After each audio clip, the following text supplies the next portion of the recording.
Hello, children. This is your second session of your biology class.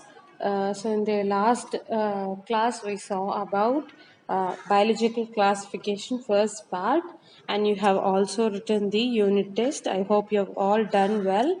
So, now we are going back again to the lessons. I hope you remember all the topics that we have gone through the biological classification 2 lesson. So till taxonomical aids we have stopped. Throughout the lesson we were seeing about what is classification, what are the components needed for classification, why are we classifying this, what are the types of classification. So those were the things we were seeing. The next topic that we are going to see is systems of classification. We were seeing about the different types of classification and how they are being classified. And there are some systems of classification. Those artificial, natural, and phylogenetic classifications, they are older classifications. Based on some characteristics only, they have been classified. But these systems of classification, we in the before slide we saw about the hierarchy of classification, right? So based on that principle, these systems of classification have been done. So there are 3 to 4 types of classifications are there. Now we are going to see that now. First system of classification is two kingdom classification. Living beings have been classified in different ways from time to time by different workers. So, various researchers have classified the organisms in different ways. So, all the living beings are classified into broader categories. It is nothing but kingdom. In the last hierarchy of classification itself, I have told you majorly all the organisms are classified into kingdoms only. So first is two kingdom classification. In this two kingdom classification, it was given by Carolus Linnaeus in 1758. So according to his this system, the whole living beings, all the living beings are put under only two kingdoms. One is kingdom Plantae and another is kingdom Animalia. So this two kingdom classification, it was later not accepted by many of the other people. So it has been a failure because organisms like Euglena, those are all, they do not belong to neither plants nor animals or fungi. They do not belong to any of these groups. And if the classification is based on only plants and animals and organisms like Euglena and all, where they will place, we cannot place them in anywhere else because they do not belong to any of the categories. So this classification was a failure. Next is three kingdom classification. To solve the problems of the two kingdom system, Ernest Haeckel in 1866, he is a German zoologist. Zoologist means who classifies only animals. Those persons are called as zoologists. So this Ernest Haeckel, he was a German zoologist.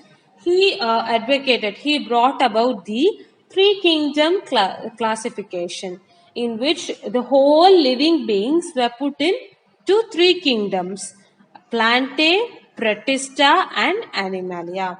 Under Protista, all these small organisms like Euglena, amoeba, bacteria, virus, those microorganisms are not put under the category Protista. And all the plants were put under Plantae, and all the animals were put under Animalia. So this was the three kingdom classification. Next is four kingdom classification. So this was first discovered by Copeland in 1956. So he gave the four kingdom classification and he included Monera. With Protista, he included the Monera category. So Copeland originally called kingdom Monera as Mycota. So he called the Monera as Mycota. So this four kingdom classification, as you can see, it is divided into Monera, Protista, Metaphyta, and Metazoa. So Monera means all the small, not well developed organisms. They do not have a well defined cell organelles. So those organisms were put under Monera. And next is Protista. So under Protista, what he did, he put the primitive eukaryote plants. So plants that are that have some primitive characters from before many years, they would have been having the same characteristic till now. So such plants, those which are not advanced, those primitive organism plants are eukaryotic plants. Eukaryotic means they have well developed cell organelles. They are those plants were put under Protista. And under Metaphyta, the advanced eukaryotic animals were placed. So the cell organelles are well developed and they are very advanced. So before hundreds of years, if you have seen that organism means, from that they would have been developed and evolved. So those are called as, according to the current situation, they would have had developed their characteristics. So those are called as advanced organisms. So advanced eukaryotic cells are put under Metaphyta, and finally advanced eukaryotics, all the plants and animals eukaryotics are put under the Metazoa. So this is the four kingdom classification. So this chart denotes how the organisms are majorly divided. So first is prokaryotes and eukaryotes. So prokaryotes means, as I told you, the cell organelles, the mitochondria, the nucleus, the endoplasmic reticulum. So all these organelles, they would have been not well developed. So such cells are known as prokaryotic cells. So these prokaryotic cells are nothing but all the unicellular cells, and they are put under Monera. And on the other side, if you see, means eukaryotes. Eukaryotes means all the organelles are well developed. That is, they have a cell wall, they have a nucleus, they have a nuclear membrane, and nucleolus is present, genetic material is present. All the organelles are very well developed. So these eukaryotes, they are divided into two types, unicellular and multicellular. So under unicellular, eukaryotic unicellular organisms, it is put under Protista. Some unicellular organisms, they have well developed organelles, so those are put under eukaryotes, and those that which do not have well developed organelles, I'm talking about only unicellular organelles, so those were put under prokaryotes. So well developed organelles, and it is a unicellular organism means it is coming under Protista. And eukaryotes which are multicellular, they are divided into two types. One is with cell and one is without cell. So with a cell means it is usually denoting all the plant species, because in animal cells they do not have cell wall. So if it has a cell wall, then it is automatically, we should know that it denotes the plants. So with cell wall, some plants may be photosynthetic and some plants may be without photosynthetic. So those which organism do not perform photosynthesis are put under one category, and those organisms which do not perform which perform photosynthesis are put under another category. And organisms that the plants that do not perform photosynthesis are nothing but fungi, and they are placed under fungi. And plants which are able to perform photosynthesis are placed under plantae. And this side, if you see, means without cell wall. As I already told you, if any cell is without cell wall, and it is called as an animal cell, and all the animals are placed under the animalia. So this is one classification. This classification is nothing but it is based on the five kingdom classification.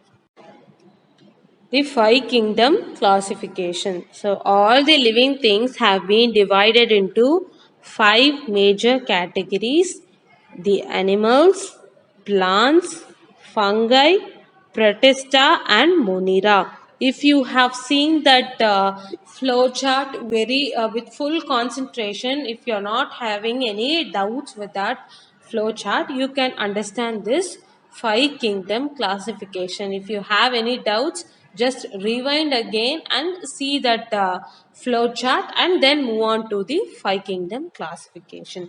So the five kingdom classification, all the living things are divided into animals, plants, fungi, protista, and monera. Now, let us see about this five kingdom classification in detail. So, who first discovered this five kingdom classification? R.H. Whittaker in 1969. He was an American taxonomist. He found the five kingdom classification. Here, the whole living world, it is put under five major kingdom. So first is kingdom Monera. So all the prokaryotic bacteria and blue-green algae are put under the kingdom Monera. And kingdom Protista, all the unicellular organisms with well-developed cell organelles. So such organisms are called as protozoans and algae. They are put under Protista. And next is multicellular fungi are put under kingdom fungi, and under kingdom plantae all the multicellular green plants and some advanced form of algae. In the algae itself there are some algae who have some advanced functions. So those are put under kingdom plantae. And finally, under kingdom Animalia, all the multicellular animals are put under kingdom Animalia. So this is all about the five kingdom classification.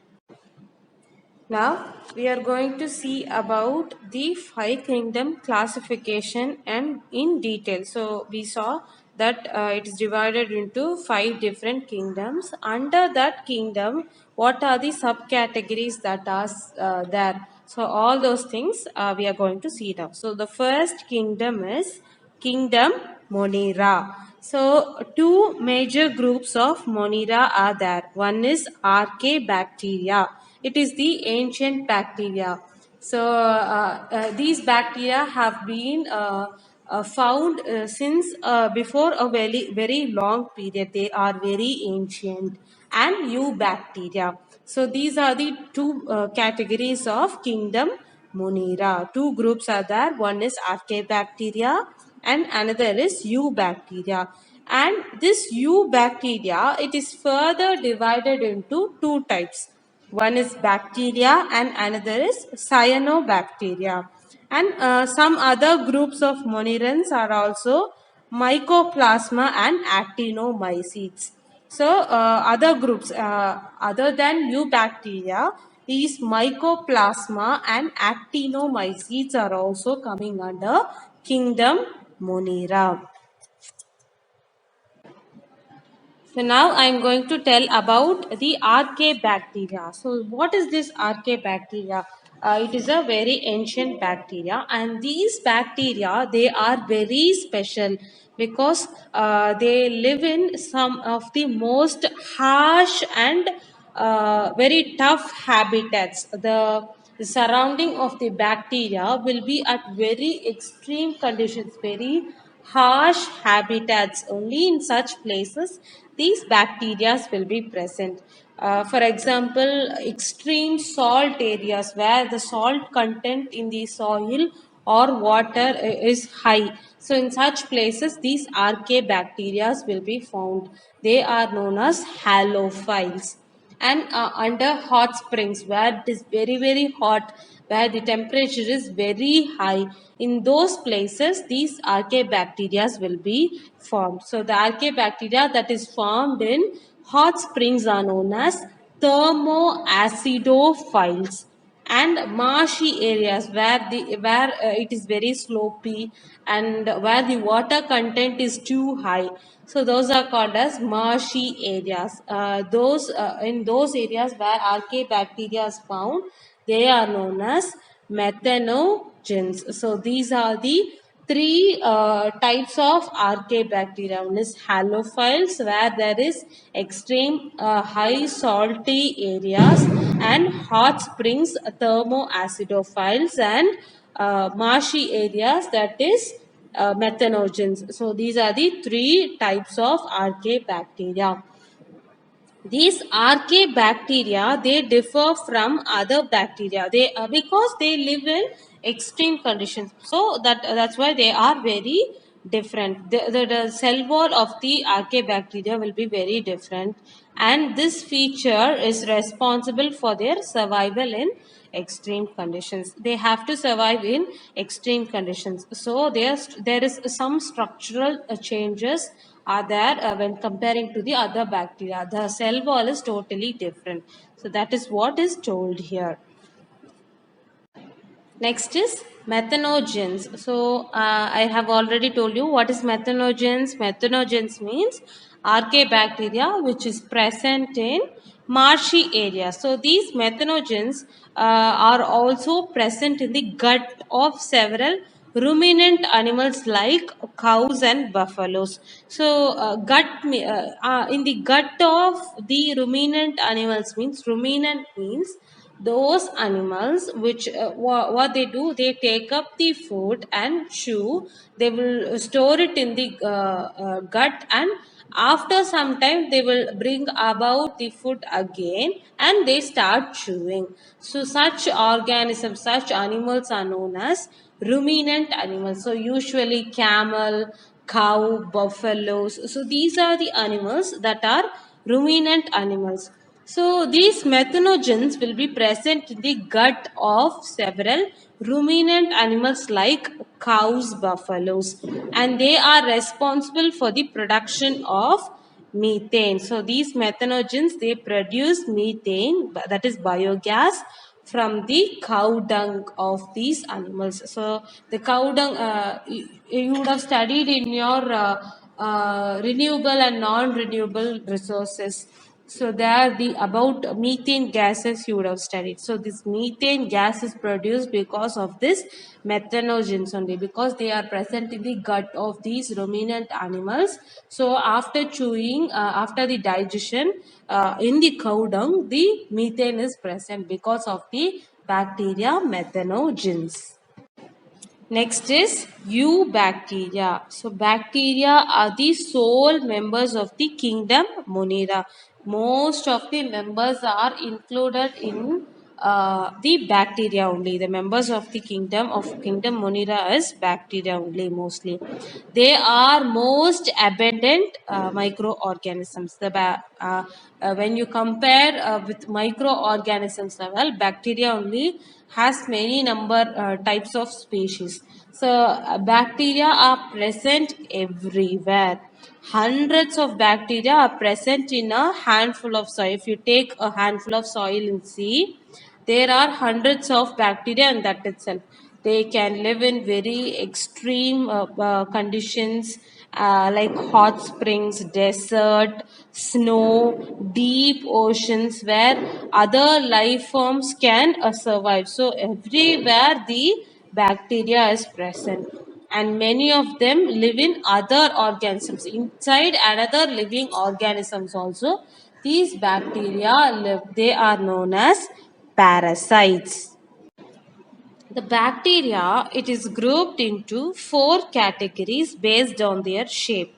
So first is spherical coccus, that is cocci in plural form, and rod-shaped bacillus in plural, it is called as bacilli, and comma-shaped bacteria are called as vibrium. In plural form, it is vibrio, and the spiral bacteria, spirillum, in plural, it is called as spirilla. So these are the four types of bacteria based on their shapes. Some of these bacteria, they are autotrophic, that is they can produce their own food from some inorganic substances. So they are known as photosynthetic autotrophic or chemosynthetic autotrophic. Why they are called as autotrophic? Because they can produce their own food. Some bacteria may have chlorophyll in them. So they, with this help of sunlight, water, and carbon dioxide, they produce the starch. So they are known as photosynthetic autotrophic. Or sometimes it may be due to some chemicals present in the body of the bacteria. That may also be the reason for making them autotrophic. That is, they can prepare their own food. So those type of bacteria are known as chemosynthetic autotrophic. And the most of the bacteria, they are only heterotrophs. They do not synthesize their own food, but they depend on other organisms for food and some dead organic matter of food. Next is chemosynthetic autotrophs. So we were talking about two types of bacteria, photosynthetic autotrophic and chemosynthetic autotrophic. So in for chemosynthetic autotrophic, what these bacteria do is they oxidize various inorganic substances. They remove oxygen particles and like substances like nitrates, nitrites, ammonia, and use the released energy from ATP production. So these organisms, I mean these bacteria, what they do, they change the substance into nitrates, nitrites, and ammonia, and it has to oxidize, right? For that it needs energy, so it takes up the ATP production also, and they play a great role in the nutrients like nitrogen, phosphorus, iron, and sulfur. Because these chemicals, nitrogen, phosphorus, iron, and sulfur, they play a very important role in the fertility of the soil and growth of the plant. It is very, very important. So nitrogen and all, it is mostly needed by plants. So that nitrogen is available through the soil only. So how the nitrogen is present in the soil? It is all because of this chemosynthetic autotrophs only. So these chemosynthetic autotrophs, they play a major role in the production of nutrients of nitrogen, phosphorus, iron, and sulfur. Next is heterotrophic bacteria. They are mostly heterotrophs are abundant in nature. Most of the bacteria are heterotrophic only. The majority are important decomposers. They will be present in the soil, these bacteria, and they will decompose all the dead and decayed matter. They will digest up all the dead and decayed matter, and they decompose the soil, and many of them have a significant impact on some human related affairs also. So what are those? Is they are helpful in making curd. So what we do to make curd, what will we do? We will pour milk and add some curd to it. So in the morning, if you say, means the milk would have been turned into curd. It is all because of some bacteria present in the curd only. So for making curd from milk and production of antibiotics. So antibiotics are helpful for fighting the diseases. So if you to get the immunity, so for that only we consume antibiotics. So for producing antibiotics also, these organisms are used. And as I already told you, for fixing nitrogen in legume roots. So in the roots of the legume plants, legumes are nothing but all the peas, cereals. All the cereal varieties and pulses varieties, they are known as legumes. So in those plants, the root, what they will do, they will have some small root nodules. So in that root nodules, these bacteria will be present. What they do, they take up the nitrogen and they convert into nitrites, ammonia, nitrate, and they give it to the plant for its growth. So what they do, they fix nitrogen in legumes, and some other pathogens they also cause. Some are helpful, and some also cause damage to the human being. Some crops, so we can see some plants get diseased and they will turn into yellow color or white patches will be formed. So that is also because of bacteria only. So it affects human beings, it affects all the crops and some animals, that is also affected by the heterotrophic bacteria, and pets also get disease. It is also due to bacteria. Cholera, typhoid, tetanus, citrus canker. So these are some of the diseases caused by different bacterium. Next is cyanobacteria. So this cyanobacteria, it is also known as blue-green algae. They have chlorophyll. Since they are denoted by green algae, they have chlorophyll like all other plants, and they are photosynthetic. Photosynthesis takes place in these organisms, and they are autotrophs. The cyanobacteria, they are usually unicellular. Only one cell will be present, and they form colonies or filaments. They will be present as a group only. They may be present in fresh water or marine water, or some may be terrestrial also. So these colonies, these group of bacteria, they are generally surrounded by some gelatinous sheath. So on sticky substance only these bacteria, colonies of bacteria will be present. They often form blooms in polluted water bodies. So these bacteria, they bloom, they change their structure and form a bloom in the polluted waters, or on the dirty waters they form blooms. And some of these organisms, they also help in fixing nitrogen in specialized cells called heterocysts. So these cyanobacteria also help in fixing the atmospheric nitrogen, as I already told you before. They have some specialized cells called heterocysts, for example, nostoc. So this special type of cell called nostoc only, they fix the nitrogen to the soil. Next is actinomycetes. So they are also known as ray fungi. So example, streptomyces. So these streptomyces, these bacteria are used for the production of some antibiotics called streptomycin, chloroamphenicol, and tetracycline. So these are some of the antibiotics that are produced from this streptomyces. And these streptomyces, they are the largest antibiotic producing genus. So these actinomycetes, that is example streptomyces, they play a very important role in the production of antibiotics. Next is mycoplasma. As I already told you, this actinomycetes and mycoplasma are also coming under the kingdom Monera. So the mycoplasma, they are the organisms that do not have cell wall, and they are the smallest living cells known. They are the most small cells, and they can survive without oxygen also. And many mycoplasma are, they are pathogenetic, that is they affect the animals and plants by giving diseases. Some category, most of the categories of mycoplasma are there like that, but some are also good.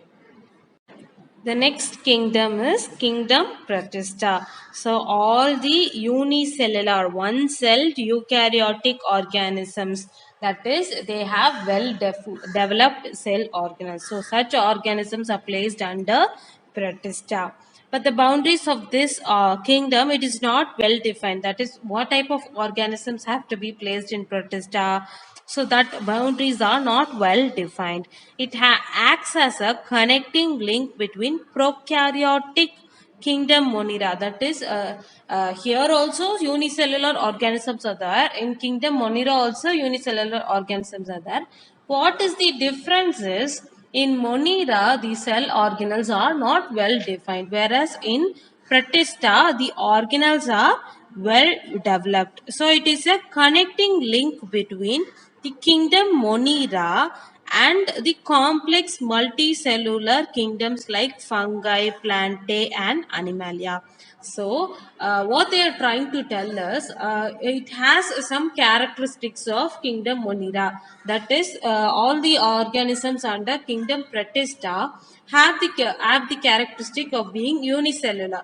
That is similar to kingdom Monera. Whereas, if you see this side, fungi, plantae, animalia, under these kingdom, they have well developed cell organelles. So that characteristic also is present in kingdom Protista. So both on both these sides, the characteristics are present in the Protista. So that is why they are called as a connecting link between kingdom Monera and the complex multicellular kingdoms like fungi, plantae, and animalia. So the kingdom Protista, it includes chrysophytes, dinoflagellates, euglenoids, slime molds, and protozoans. So these are some of the groups of kingdom Protista that we are going to see that in detail now.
Next is chrysophytes. So these chrysophytes, they include diatoms and golden algae, that is desmids. The golden algae is also known as desmids.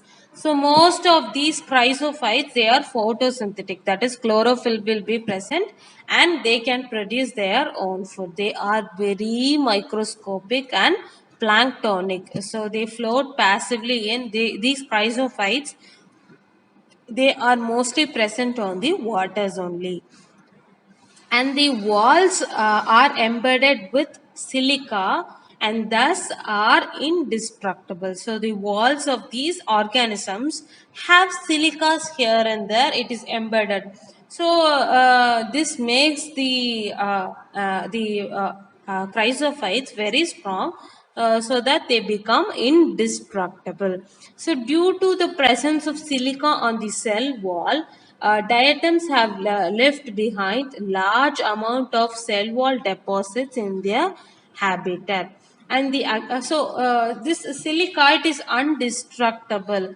So what happens, even the cell dies also, the cell wall deposition is there. So wherever this diatoms or golden algae they live, the deposition of cell wall is there. So it has been accumulated over billions of years, and it is referred to as diatomaceous earth or diatomite, because there are tons and tons of cell wall depositions are there. It has been collected for billions of years. So you can imagine how many depositions would have been there. So it is very economically very important for soundproofing, and it is used as abrasives, insecticides, and absorbent for oil spills. So these depositions has been used as various products. That is, they are used for soundproofing and for abrasives. That is, if any wound is there, for medicine like that, and it is used as insecticides also. It is used as if oil is spilled, for removing that oils, it is used as an absorbent. So all these things are made by this diatom depositions only. So these depositions are called as diatomaceous earth or diatomite. Next is dinoflagellates. So these dinoflagellates, they are mostly present in the marine, and they are photosynthetic. Marine means the salt water, the sea water. So these dinoflagellates are present in marine, and have a chlorophyll. Then through photosynthesis they produce their own food. And some forms they occur in fresh water also. So some may present in marine water, and some is present in the fresh water also. In most forms, the cell have stiff cellulose plates. So all the cell wall is made up of cellulose only. So on these cellulose, there are some stiff plate, like some stiff projections are there, and they can move. They are motile for with two dissimilar flagella. So these dinoflagellates, they have two flagella. So flagella is used for movement of cell. These flagella, they are not equal, they are totally unequal, but they are used for the motile of the bacteria. And some marine dinoflagellates, they are bioluminescence. That is, they can emit light in the dark. So for example, Noctiluca and red dinoflagellates, they undergo some very fast multiplications, so that they can make the whole sea appear red. So red tides. So these are the two different types of dinoflagellates that are present. That is, some dinoflagellates, they are bioluminescence, they can emit light, example Noctiluca.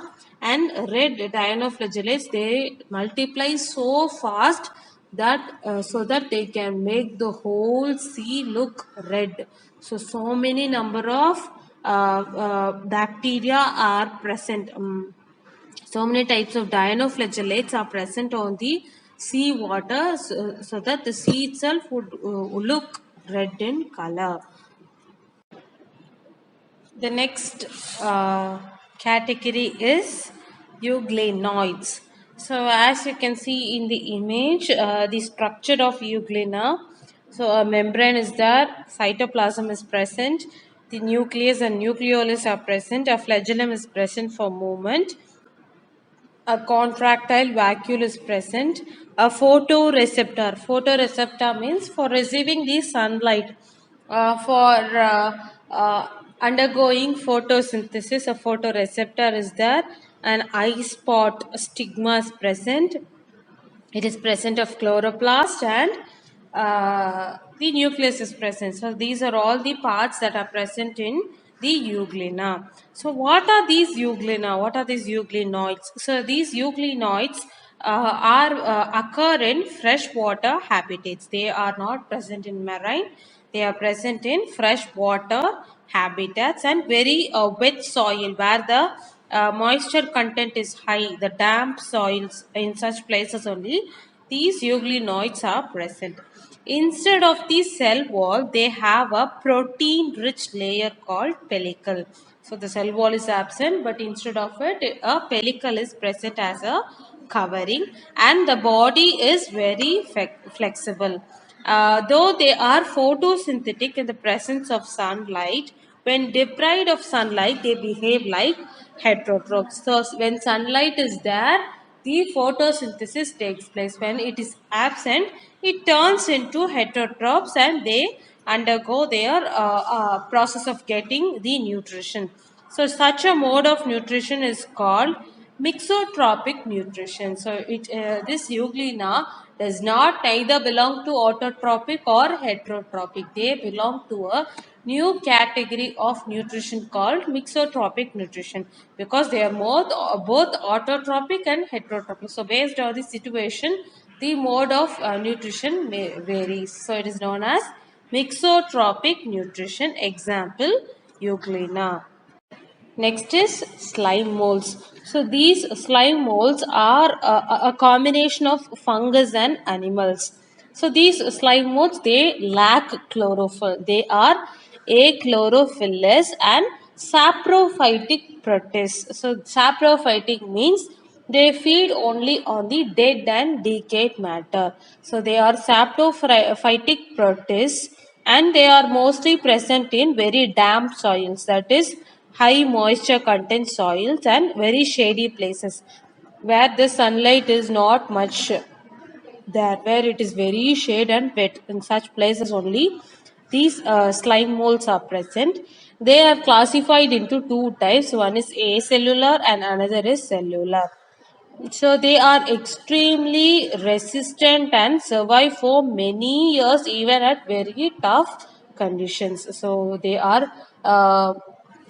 can withstand any type of conditions, whether it is very hot climate or cold climate, whether the salt content is too the whatever the situation may be, these slime molds can survive. So for example, for slime molds, Fusarium dictydium, it is a acellular slime, that is the cells only one cell or no cell will be present. And dictitostelium, it is a cellular slime mold. So there are two different types of slime mold. So these are some of the examples of slime molds. Next is protozoans. So these protozoans, they are aquatic. They may be aquatic. In aquatic itself, they may be fresh water or marine water. Sometimes they are terrestrial and sometimes they are free living. That is, they can survive on any conditions. Or sometimes they may be parasitic. That is, they live on only the living host. Inside one living being, it lives as a parasite and takes up all the nutrition of the host animal. So it may be parasitic also. So protozoans may be of any types. Their body may be covered by some delicate membrane or some firm, some hard pellicle or calcareous layer or silicaceous shell. So based on the type of organism, the covering may be present. So as you can see in the image, it is divided into four major groups. First is amoeboid protozoans. So in that radiolarian amoeba is there and formaniferan. So these are the three examples for amoeboid protozoans. In the picture you can see the different images. Even though they are put under one group, the shape of the protozoans change. Next is flagellated, that is they have flagels. Flagellated protozoans, so Trichomonas and Euglena, Trypanosoma. So these are some of the examples of flagellated protozoans. And third is ciliated protozoans. So these have small cilia hairs for locomotion and for taking up food. So for example, paramecium, balanitidium. So these are some of the examples of ciliated protozoans. And finally, sporozoa.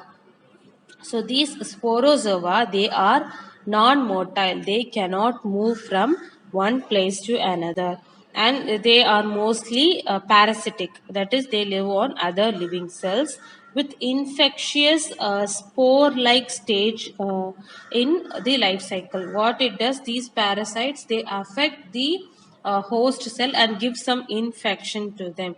So example, plasmodium.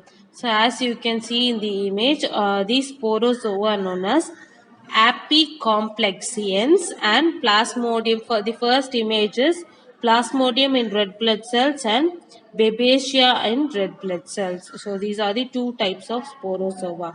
So because of plasmodium only, the malaria is caused. It is a disease causing this sporozoa. It is a disease causing sporozoa. The third kingdom is kingdom fungi.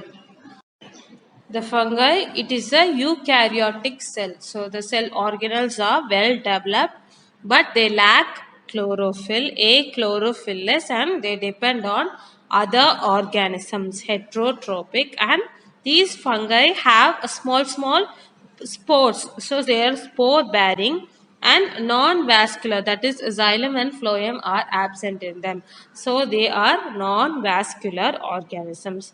Fungi are eukaryotic, achlorophyllous, heterotrophic, spore-bearing, non-vascular organisms. So the cell wall of the fungus, it is made up of chitin, a material called chitin. And the body of the fungus, it will be usually very long and slender. It will be very long and very thin, not very too much of hard. It is long and slender. Thread like structures called hyphae is present, and a group of hyphae, it is known as mycelium. A network of hyphae, it is known as mycelium. And usually fungi are symbionts. So symbionts means they will live with the support of another organism. So it is like parasite only, but it does not take up all the nutrition of the host plant or host animal. What it does is it just gets attached to the host, and it helps the host to get nutrition, and that also gets nutrition. So a mutual relationship. So fungi lives in such a way, that is, symbionts means an association with algae called lichens, and with roots of higher plants called mycorrhiza. So what this fungi does, they will associate and live with algae. So they are called as lichens, and sometimes they may live on very huge plants. So huge category plants. So in such plants, these fungi will go get attached. So in such cases, they are called as mycorrhiza. So see the fungal cell wall. It is, as I told you, the cell wall is present of chitin and glucans is there, and below the chitin only the cell wall membrane is present. And in the cell membrane, the membrane proteins are present. On above the chitin, manoproteins are present. So this, like this only, the fungal cell wall will be. So this is the structure of the fungi. We were talking about hyphae. A long slender structure will be there.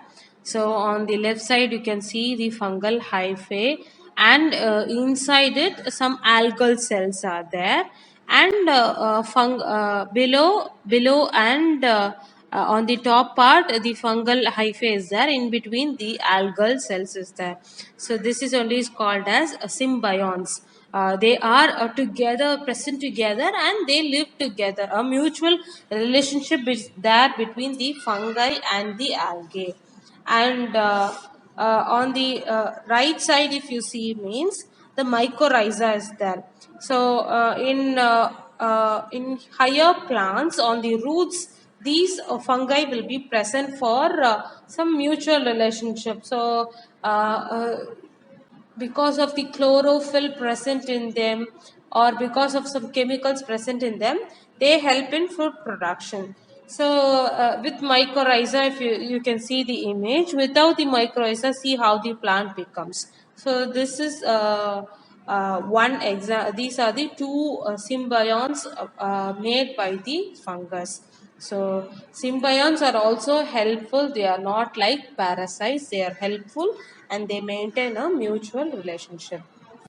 Next is classification of fungi. So these are classified into phycomycetes, that is lower fungi. It is also called as lower fungi. And example Rhizopus, and ascomycetes. It is also known as sac fungi. Example Neurospora, and basidiomycetes. It is also known as club fungi. Example agaricus, and deuteromycetes, also known as fungi imperfect. Example fusarium. So these are the four major categories of the fungi. Phycomycetes, these members of phycomycetes, they are usually present on the aquatic habitats. So they are usually present in water, and on some you can find some wood pieces which are always wet and they are decaying. In those damp places where decaying woods are there, on those places also these phycomycetes may be found, or there may be some obligate parasites in the plants also. Sometimes phycomycetes may be parasites also. The mycelium is aseptate, that is they don't have any separation of walls in between them, and they are cenocytic. So for example Rhizopus. So cenocytic is nothing but the hyphae is present. So usually fungi will have hyphae, long slender like structures, and there is no separation of septate. Septate means aseptate means there is no separation, and they are called cenocytic. So when separation is not there, when septate is not there, it is called as cenocytic. And next is ascomycetes. So they are ascomycetes are commonly known as sac fungi, and the ascomycetes, they are mostly multicellular. Example penicillium, and sometimes unicellular. Example yeast. So these are all ascomycetes. So these example penicillium and yeast and all are very familiar words that you have already heard. So now you must know that these are all belong to ascomycetes group, and they are saprophytic, that is they feed on dead and decayed matters. So they are decomposers, and sometimes they are parasitic also. They are growing on the dung, that is the waste, excretory waste of the cow or buffalo. And mycelium, it is branched and septated. So they have separation, they have septate called the separation, and it is branched. Example Neurospora. So Neurospora, it is mostly used in biochemical and genetic research. So for all these purposes, these Neurospora is used. Next is basidiomycetes. So it is basidiomycetes. It's commonly all the mushrooms, the bracket fungi or puff balls. So these are all coming under basidiomycetes. So these basidiomycetes, they grow in soil, in huge logs, tree logs, and in tree stumps, the branch, the main trunk of it.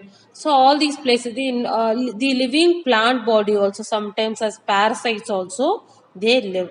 So example rust and smuts. So these are the examples of basidiomycetes, and the here also the mycelium is branched and septate. And next is deuteromycetes. So these deuteromycetes are commonly called as imperfect fungi because only the vegetative phase of these fungi are known.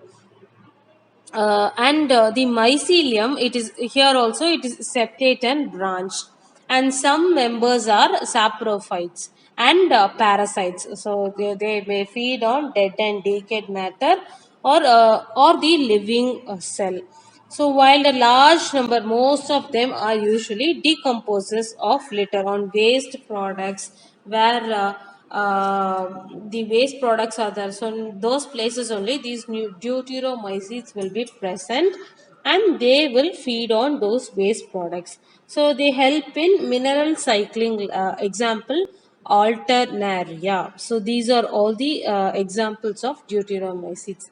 So why it is called as fungi imperfect is, the vegetative phase, like when it will grow and get mature, that phase is always unknown in the deuteromycetes. So that is why it is called as a fungi imperfect.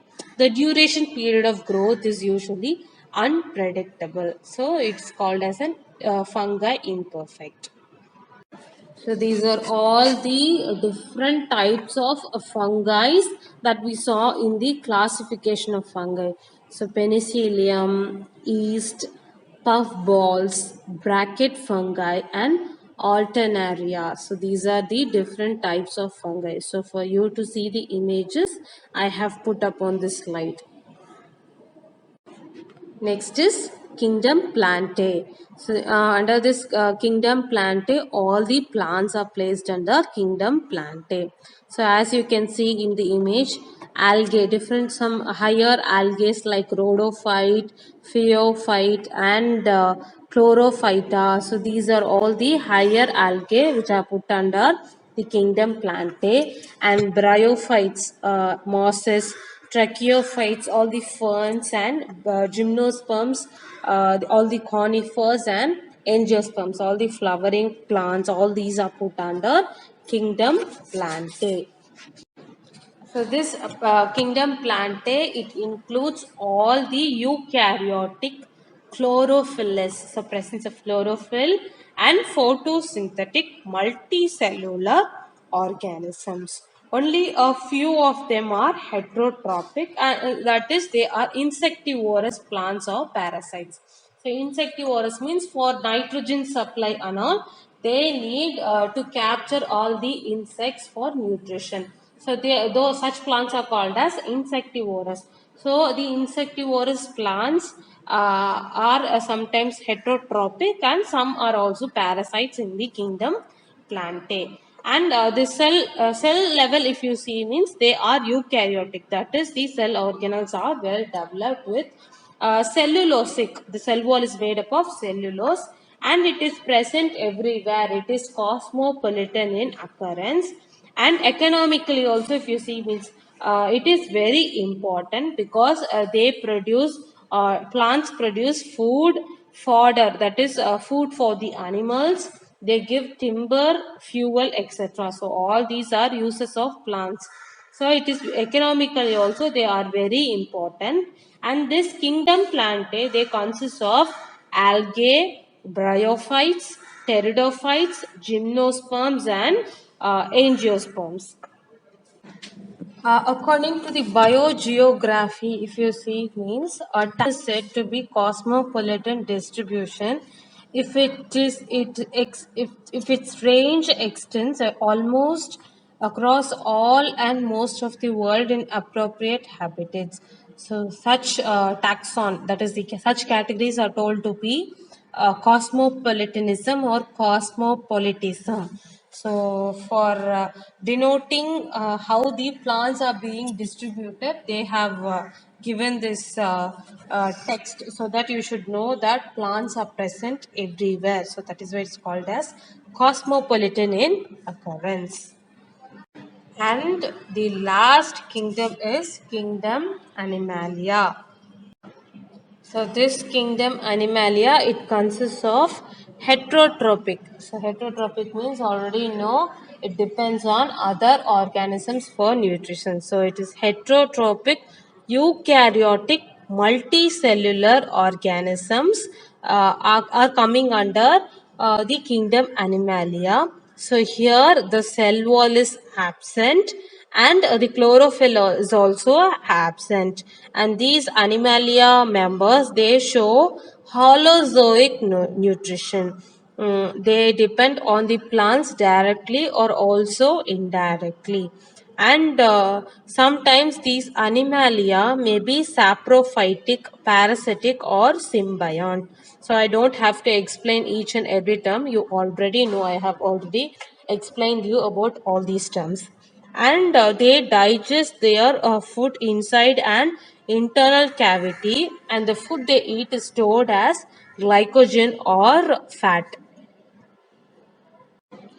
So we have completed all the kingdoms of five kingdom in five kingdom classification. Next is we are moving on to virus, virions, and lichens. So what is a virus? Virus, it is a nucleoprotein entity. So a protein is present inside it. So based on that only, the whole being is there, and it has the ability to utilize the synthetic machinery of a living cell. That is, if it is near any living cell, it has the ability to manipulate that cell of another organism for for the virus to multiply. They can use up the other living cells for multiplication. So such an ability is given to the virus.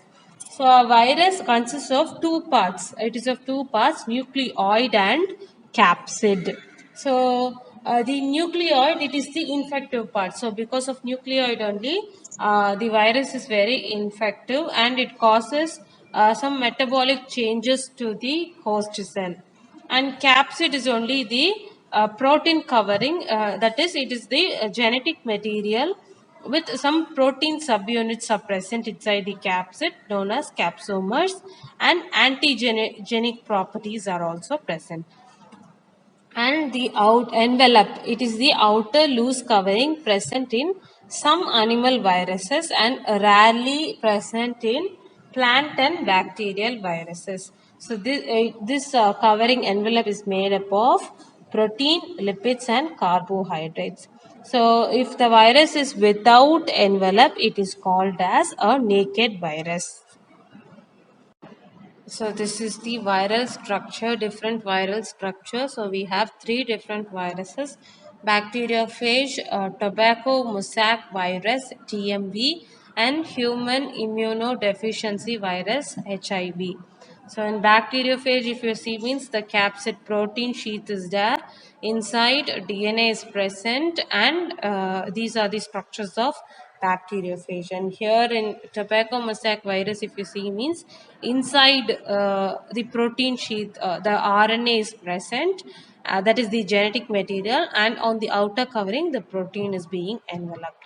And the human immunodeficiency virus, if you see, means a protein envelope protein is there. The envelope is present above it. Inside you can see capsid, and enzymes are present, and the RNA, the genetic material, are present. So these are the structures, different structures of the virus. Next is the genetic material of virus may be of different types. So that I am going to explain now. So sometimes the genetic material may be two strands, double stranded DNA. So it is called as dsDNA. Example T2, T4 bacteriophages and pox viruses. They have two double strands like human beings. So such viruses are called dsDNA. And single stranded, only one strand of DNA will be there. It is called as ssDNA. Example coliphage. And double stranded RNA, that is dsRNA. Example wound tumor virus. These are all the different names of virus. And single strand RNA, that is ssRNA. So in tobacco mosaic virus, influenza virus, polio virus, all these viruses, a single stranded RNA will be present. So these are all the different types of viruses based on the number of genetic material, that is what type of genetic material is present, and the number of genetic material is present. So based on that, it is divided. So So in the image you can see nucleic acid, that is DNA, deoxynucleic acid, and ribonucleic acid, that is the full form of DNA and RNA. So in DNA, single stranded and double stranded are there. In RNA also, double stranded, single stranded are there. In RNA, single stranded, if you see, means positive bacteria and that is positive virus and negative virus are there. So this is a flow chart of how the genetic material is present in different viruses.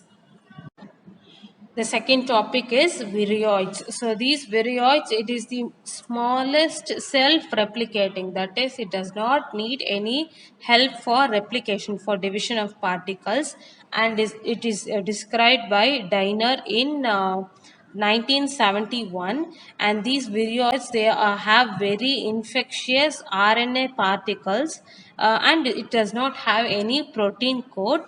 These virions are obligate parasites. So these are parasites which live on the living host cell. And the last topic is lichens. So these lichens, it is a composite organism. It has a composition of the fungus living in some intimate association, in a close relationship with one or more photosynthetic partners. It may be green algae or cyanobacterium. So lichens is nothing but an association of fungus with a photosynthetic partner. It may be algae or cyanobacterium. The fungal member of this lichen is called as mycobiont, and the photosynthetic partner is known as the photobiont. And the lichens are considered to be the pioneer organisms because they make a region suitable for other plants also. So on some withering in withering rocks or accumulation of organic debris. So a decrease in lichen population indicates that the air pollution is high. So although even though they symbiont, that is, they create a very close relationship, not only to make their survival, but also they help to develop the purity, that is, develop the quality standard of the environment. So if any pollution is there, it accumulates and turns them into nutrition. So that is the role of lichens. So if there is a decrease in the population of lichens, then we can tell that the population, air pollution, has been increased. Next is about Ebola virus. So this is a fun fact, an information section for you that is given in page 16. So how the Ebola is spread? What is an Ebola? So Ebola is a virus. There is no vaccine and no treatment is there for Ebola, and it causes severe, very severe illness, and it with bleeding, and it is highly contagious. So many people are being affected by this. Sick people also spread, that is, they are contagious, they can spread the disease, and people in direct contact also get disease. It is similar to corona, and contact with dead bodies also we get the infection. So do not wash, touch, or kiss the dead bodies, and do not wash hands in the same bucket as others who have touched the bodies. So these are all some of the ways of how the Ebola is spread and what are the precautions to be. So what are the symptoms of this Ebola? So symptoms start within the 2 days of contact with the infected person or the body. From dead body also, the virus is affected. From the infected person also is affected. The symptoms are shown within 2 days. So what are the early symptoms is fever, nausea means vomiting sensation, and nauseous. So fever, nauseous, and headache, tiredness, these are the early symptoms. And later on, vomiting, diarrhea, coughing, and bleeding, all these are late symptoms. So, how to prevent this Ebola? What to do if you get sick? Means you can catch Ebola from someone who is sick or dead. So, wash your hands regularly. Use soap to wash your hands. And if any person is affected or infected, do not touch them. And even the dead bodies also they have the body fluids called blood, vomit, feces, that is the excretory products, and urine, because through any of these things the virus may spread. And do not touch or eat meats, and don't eat bats, and call a medical center and tell about your illness. So keep away from others so they don't get sick. So these are some of the precautions to prevent the Ebola virus. So these are all about the Ebola virus. So now we have come to the last slide of the PPT and end of the session. So this is the second part of your Unit 1 lesson. So you have come across many new topics and new words. I know it is very totally confusing, but you have to learn. Uh, just go by part, because it is a video, since you can rewind and see. So if you cannot understand it, watch it again and again so that you clearly get what I am trying to tell. If you have still doubts, there is no problem. If we have any Zoom class by chance, I'm there to clear all your doubts.